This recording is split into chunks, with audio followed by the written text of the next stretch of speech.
السلام علیکم ورحمۃ اللہ وبرکاتہ۔ آسان نحوی ترکیب کی یہ ہماری 8ویں مشق ہے، اور چونکہ سورہ فاتحہ مکمل ہو گئی ہے تو آج انشاءاللہ ہم سورۃ الفیل سے شروع کرتے ہیں۔ جو آخری 10 صورتیں ہیں ان کی انشاءاللہ ترکیب کریں گے۔ تو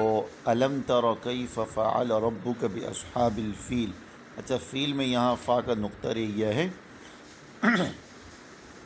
اچھا الم تر کیف، یہاں یاد رکھیں یہ حمزہ استفہامیہ ہے، اور یعنی سوال کرنے کے لیے، اور لم یہ بھی جزم کے ساتھ ہے۔ لم یہ حرف نفی ہے، اور حرف جازم میں جزم دیتا ہے فعل مضارع کو۔ ترا اصل میں ترا تھا، تو آخر میں الف تھا اس کو گرا دیا، تو الم ترا۔ اچھا ترا بھی اصل میں تر ایو تھا، صحیح نا، تو یہ پوری تعلیل ہو چکی ہے۔ بہرحال آخر میں یہ کھڑا زبر تھا تو لم نے اس کو گرا دیا تو لم ترا ہو گیا۔ تو اب ہم جب ترکیب کریں گے تو لم ترا کو ملا کر بولیں گے لم ترا فعل، اس کے اندر انت ضمیر اس کا فاعل۔ اچھا جب لم ترا فعل ہو گیا اور انت اس کا فاعل ہو گیا، اب ہم آتے ہیں کیف فعل ربک باصحاب الفیل۔ تو یہ سارا ہو جائے گا اس کا جملہ استفہامیہ ہو کر مفعول بہ۔ کیفا ہم کیفا بھی جو ہے نا وہ اسم ہے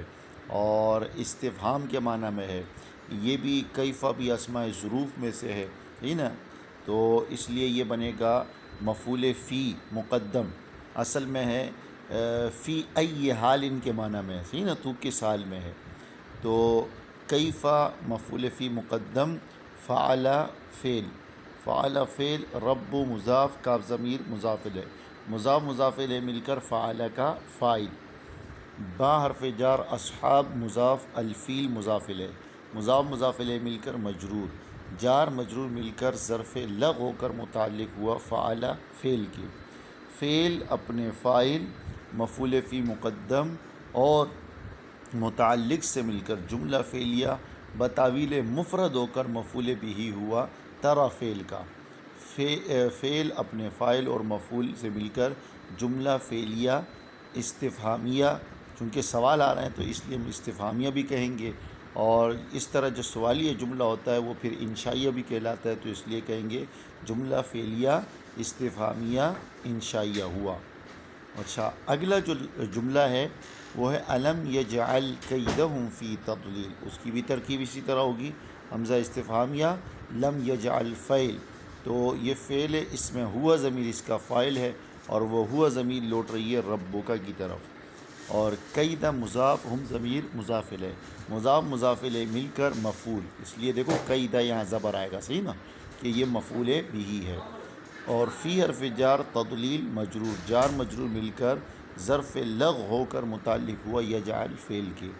الم یجعل، لم یجعل فعل اپنے فاعل مفعول اور متعلق سے مل کر جملہ فعلیہ انشائیہ استفہامیہ ہوا۔ یہ اس کی مکمل ترکیب ہو گئی۔ اب ہم آتے ہیں ترجمے کی طرف۔ الم ترا، ترا فعل ہے، انت اس کا فاعل ہے، تو اب ترجمہ کریں گے کیا تو نے نہ دیکھا، تو چونکہ آگے اللہ تعالیٰ اپنے محبوب سے خطاب فرما رہے تو اس لیے ترجمہ ہوگا اے محبوب الم تر کیف فعل ربک، کیا آپ نے نہ دیکھا کہ تیرے رب نے کیا کیا، کس حال میں رکھا، کس حال میں کر دیا، باصحاب الفیل، ہاتھی والوں کو، یعنی ہاتھی والوں کا کیا حال کر دیا تیرے رب نے، کیا تو نے نہ دیکھا۔ الم یجعل کیدہم فی تضلیل، کیا تیرے رب نے نہ بنایا ان کی چال کو، فی تضلیل تباہی میں، بربادی میں، تضلال میں یہاں اس کا معنی مرادی معنی کرتے ہیں، یعنی کیا تیرے رب نے ان کی چال کو ناکام نہ کیا، تو یقیناً اللہ تعالیٰ نے ان کی چال کو ناکام کر دیا۔ جب وہ خانہ کعبہ کو ڈھانے کی نیت سے معاذ اللہ آئے تو اللہ تعالیٰ نے وہ کیا کہتے ہیں کہ طیراً ابابیل پرندوں کو بھیجا، ان کی چونچوں میں اور ان کے پنجوں میں وہ باریک سے نوکیلے پتھر تھے جو انہوں نے پھینکے، اور اگلی آیت میں ان کا ذکر ہے کہ وہ جب جا کر ان پر پڑے تو سروں میں لگے اور پورے جسم کو چیرتے ہوئے، جو جانور تھا اس کو چیرتے ہوئے زمین تک وہ کنکر پہنچے۔ تو اللہ تعالیٰ نے اس طرح ان کو نیست و نابود کیا۔ تو یہ ہے الم تر کیف فعل ربک باصحاب الفیل کی ترکیب، تو اس کو ذہن نشین کریں۔ باقی اس سے پہلے والی جو ترکیبیں ہیں اگر آپ وہ دیکھنا چاہتے ہیں تو ہمارا